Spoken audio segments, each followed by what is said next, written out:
سیدنا عمر بن خطاب رضی اللہ عنہ بیان کرتے ہیں، ہم ایک روز رسول اللہ صلی اللہ علیہ وآلہ وسلم کی خدمت میں حاضر تھے کہ اس اثناء میں ایک آدمی ہمارے پاس آیا جس کے کپڑے بہت ہی سفید اور بال انتہائی سیاہ تھے۔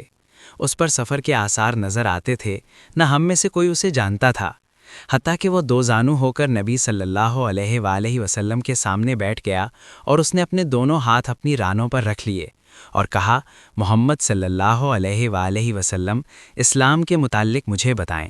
آپ صلی اللہ علیہ وآلہ وسلم نے فرمایا، اسلام یہ ہے کہ تم گواہی دو کہ اللہ کے سوا کوئی معبود برحق نہیں، اور یہ کہ محمد اللہ کے رسول ہیں۔ نماز قائم کرو، زکوٰۃ ادا کرو، رمضان کے روزے رکھو، اور اگر استطاعت ہو تو بیت اللہ کا حج کرو۔ اس نے کہا، آپ نے سچ فرمایا۔ ہمیں اس سے تعجب ہوا کہ وہ آپ سے پوچھتا ہے اور آپ کی تصدیق بھی کرتا ہے۔ اس نے کہا، ایمان کے بارے میں مجھے بتائیں۔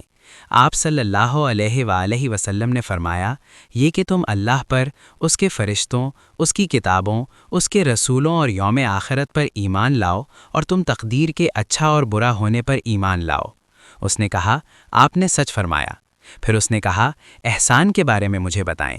آپ صلی اللہ علیہ وآلہ وسلم نے فرمایا، یہ کہ تم اللہ کی عبادت اس طرح کرو گویا تم اسے دیکھ رہے ہو، اور اگر تم اسے نہیں دیکھ سکے تو وہ یقیناً تمہیں دیکھ رہا ہے۔ اس نے کہا، قیامت کے بارے میں مجھے بتائیں۔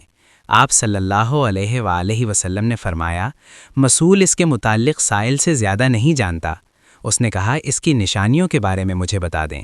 آپ صلی اللہ علیہ وآلہ وسلم نے فرمایا، یہ کہ لونڈی اپنی مالکہ کو جنم دے گی، اور یہ کہ تم ننگے پاؤں، ننگے بدن، تنگ دست بکریوں کے چرواہوں کو بلند و بالا عمارتوں کی تعمیر اور ان پر فخر کرتے ہوئے دیکھو گے۔ عمر رضی اللہ عنہ نے فرمایا، پھر وہ شخص چلا گیا، میں کچھ دیر ٹھہرا۔ پھر آپ صلی اللہ علیہ وآلہ وسلم نے مجھ سے پوچھا، عمر، کیا تم جانتے ہو سائل کون تھا؟ میں نے عرض کیا، اللہ اور اس کے رسول بہتر جانتے ہیں۔ آپ صلی اللہ علیہ وآلہ وسلم نے فرمایا، وہ جبرائیل علیہ السلام تھے، وہ تمہیں تمہارا دین سکھانے کے لیے تمہارے پاس تشریف لائے تھے۔